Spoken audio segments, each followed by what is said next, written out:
Olá, pessoal, como vocês estão? Espero que estejam todos bem. Vamos agora para a 28ª aula de Biologia no Geral e o nosso 10º encontro. Na aula de hoje, a gente vai falar sobre a teoria da evolução, né? Os conceitos e as evidências que a gente tem, tá? Esse conteúdo é parte da Biologia 1, ele está no módulo 2 da nossa apostila e eu sou a professora Clara Batista. Bom, pessoal, então relembrando a teoria da evolução. A teoria da evolução ela vai dizer que indivíduos dentro de uma população, eles vão apresentar pequenas variações, né, quanto a algumas características, tá? Eles já nascem com aquelas pequenas variações. Essas variações, essas características que eles têm diferentes, elas podem influenciar o modo como aqueles indivíduos se relacionam no meio onde eles estão inseridos, tá? Então, se essa característica for favorável, o indivíduo que possui ela, ele provavelmente vai explorar melhor e mais facilmente os recursos que estão ali disponíveis, ele provavelmente vai viver mais tempo, tá? Vai passar, então, vai conseguir se reproduzir, atingir a idade, vai conseguir se reproduzir e vai passar aquela característica para as próximas gerações. Ou seja, os organismos mais adaptados ao meio onde vivem, eles têm mais chance de deixar descendentes. Isso é a seleção natural, tá? É um conceito que a gente está vendo na aula de hoje, seleção natural.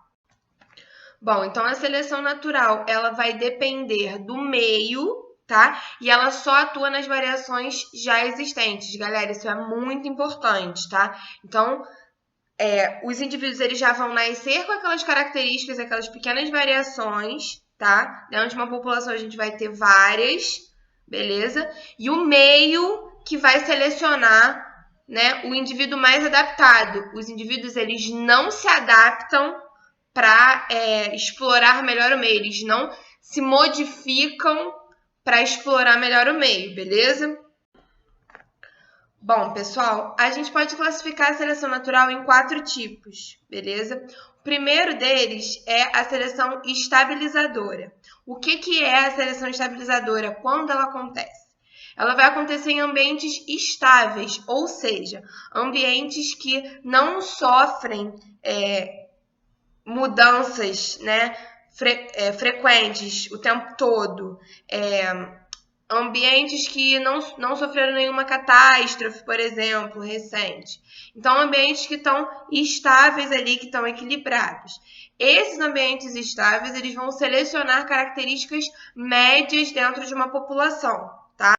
Bom, pessoal, então eu trouxe uns gráficos para a gente conseguir visualizar essa seleção estabilizadora, tá? Esses gráficos, eles estão analisando uma população de ratinhos, tá? Dentro dessa população de ratinhos, a gente consegue encontrar 5 cores de pelos nos indivíduos, tá? Então, nesse gráfico de cima, a gente está vendo as 5 cores de pelos, tá? E a frequência que aparece dentro da população. Então, a gente vai ter, por exemplo, ratinhos mais claros e mais escuros, numa quantidade menor que ratinhos com uma pelagem média, por exemplo, uma mistura ali, tá? Mas a gente tem as 5 cores, beleza? Isso é a distribuição original. Como é que acontece, como é que funciona a seleção estabilizadora? É esse gráfico de baixo.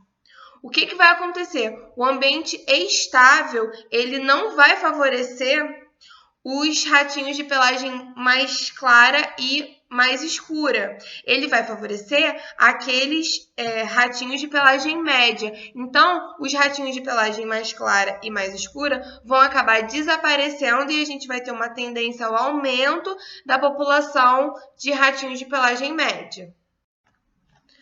Bom, pessoal, vamos então para o segundo tipo de seleção natural. A gente tem a seleção direcional. Quando que ela vai acontecer? Quando ocorrer alguma mudança naquele meio. E aí, a partir dessa mudança, características que antes eram desfavoráveis passam a ser favoráveis. Então, no gráfico aqui do lado, que a gente pode ver, também estão analisando aquela mesma população de ratinhos.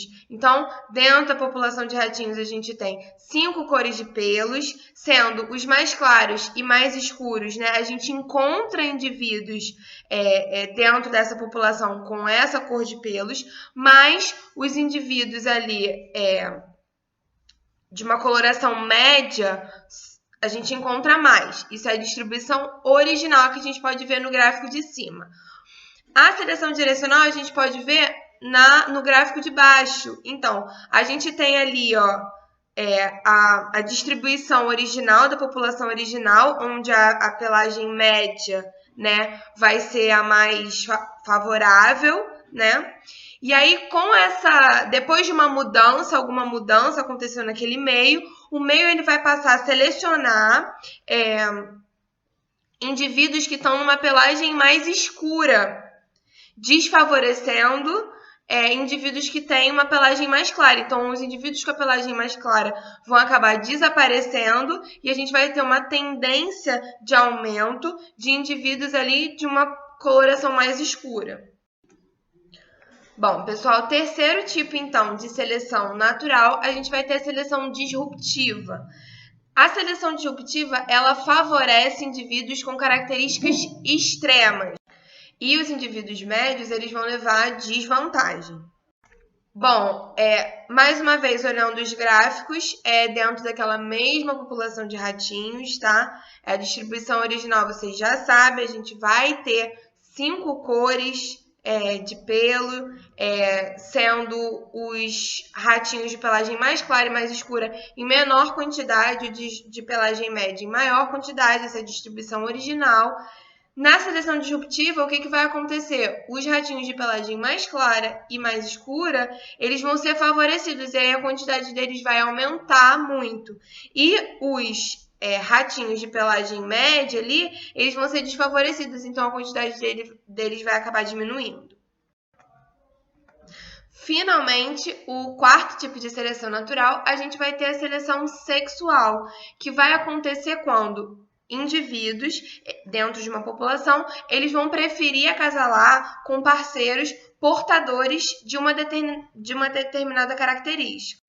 Então, essa característica ela pode ser um canto diferente, um hábito, uma cor diferente.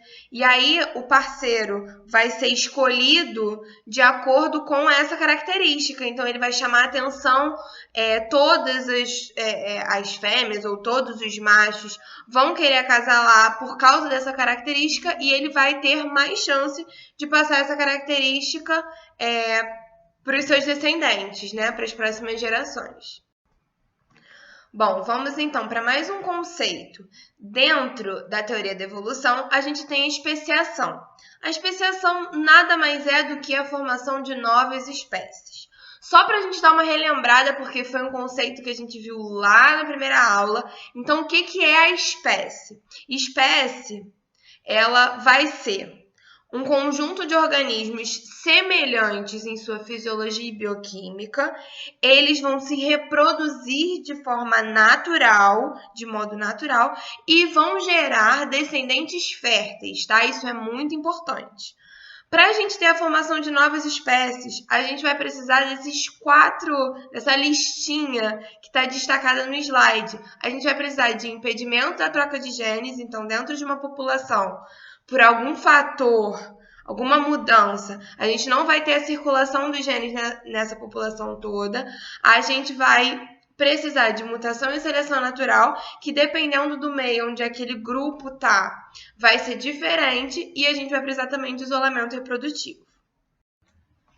Bom, então a gente acabou de ver que um dos fatores, né, que precisam estar presentes, precisam acontecer para a especiação é o impedimento ali da circulação dos genes, tá? Então, os mecanismos responsáveis por impedir essa circulação, por impedir essa troca de genes, eles podem ser pré-zigóticos, ou seja, antes da fecundação, ou pós-zigóticos, ou seja, depois da fecundação, tá? Alguns exemplos de mecanismos pré-zigóticos: isolamento de habitat, isolamento sazonal, isolamento comportamental, isolamento mecânico. todos esses, a gente vai ter uma população, ela vai se dividir em 2 grupos ou mais grupos, devido a algum fator. Então, elas vão estar em habitats diferentes, elas vão, por exemplo, se reproduzir, um grupo vai estar fértil na primavera e o outro no inverno. Alguma característica, algum comportamento vai mudar nesses 2 grupos, ou isolamento mecânico mesmo, às vezes o tamanho, os grandes, dentro de uma população, os grandes vão conseguir se reproduzir com os grandes também, e os pequenos só com os pequenos, e aí vai formando 2 grupos isolados, tá? Bom, todos esses antes da fecundação, tá? Já os mecanismos pós-zigóticos, ou seja, depois da fecundação, a gente tem como exemplo a inviabilidade do híbrido, então forma o zigoto, mas na hora das divisões começa a dar errado e não vai para frente. A gente tem a esterilidade do híbrido, então a primeira geração ela vai ser estéril, ela nasce saudável, maravilha, mas é estéril. E a gente pode ter também a deterioração da F2. O que seria isso? A segunda geração, ela vai ser frágil e estéril, tá? Segunda geração, como assim, Clara? Então, a gente vai ter lá os indivíduos, né? Fecundou, formou o zigoto. A gente tem a primeira geração, a F1. Essa F1 ela vai ser saudável e ela vai conseguir ter filhotes. E aí, quando essa F1 se reproduzir, ele vai formar a F2, tá? E aí essa F2 que não vai ser tão saudável e vai ser estéril.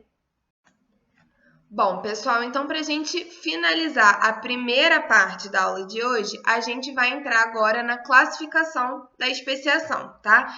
Existem 2 tipos de especiação. A gente tem a especiação alopátrica. Alo vem de outra e pátrica de pátria. Então, o que a gente vai ter na especiação alopátrica? A gente vai ter uma separação ou isolamento geográfico. E aí, a gente pode ver aqui na imagem um exemplo, né, da especiação alopátrica.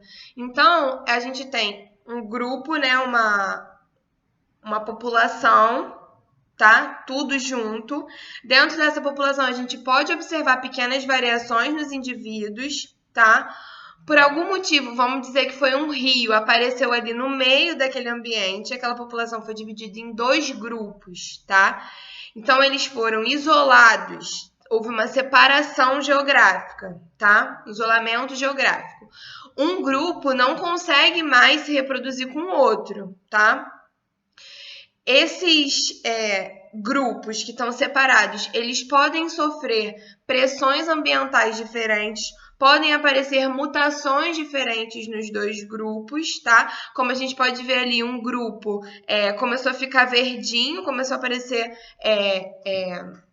alguns indivíduos verdinhos dentro da população, no outro grupo não, tá? Essa característica pode ser favorável ou não, né?